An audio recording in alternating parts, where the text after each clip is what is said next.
121 km/h sul Monte Tomba, 117 a Valdobbiadene, 102 sul Monte Cesen, 100 a Vittorio Veneto, 95 a Folline e Bedelago.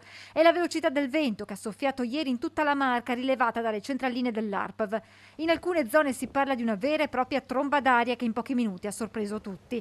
Oltre una quarantina gli interventi dei vigili del fuoco, dall'Asolano al Vittoriese fino alla Castellana, soprattutto per pali del telefono e della luce pericolanti, per alberi e piante caduti, per cartelli stradali divelti. Paura a Valdobbiadene e Nervesa, con le bancarelle del mercato settimanale spostate dalle raffiche, come accaduto a Mogliano. Questo forte vento ha fatto cadere le tende dei mercatali e abbiamo fatto evacuare il mercato a un certo punto per non correre rischi. A Castelfranco pali del telefono pericolanti, rami e piante cadute, coperture del cimitero di San Floriano sollevate e finite nel parcheggio. A Vedelago problemi alla scuola elementare, dove parte della copertura della palestra è stata danneggiata. Alla primaria di Barcon paura per un grosso albero caduto, fortunatamente senza coinvolgere nessuno. Fortunatamente è caduto verso la strada e non verso la scuola.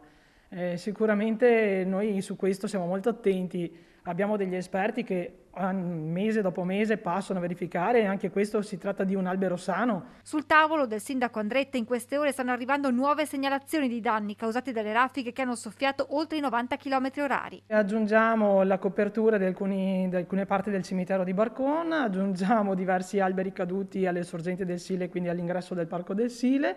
Aggiungiamo alcuni lampioni che nel frattempo nei sopralluoghi ci siamo accorti che sono caduti e anche diversi cartelli stradali. Al Parco del Sile diversi gli alberi e le piante abbattute dal vento. Qui si sta facendo una prima stima man mano che i passaggi pedonali vengono liberati dagli arbusti. Al cimitero di Barcon sollevata la guaina delle coperture, stamane già provvisoriamente sistemata.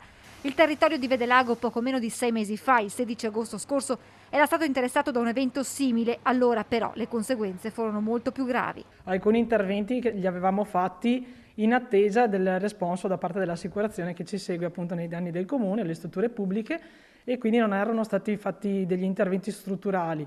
Chiaramente quindi questi interventi sono stati riportati via dal vento e dobbiamo ancora finire di chiudere quello di agosto, che stiamo già parlando di danni nuovi, e speriamo che il tempo magari stavolta ci aiuti.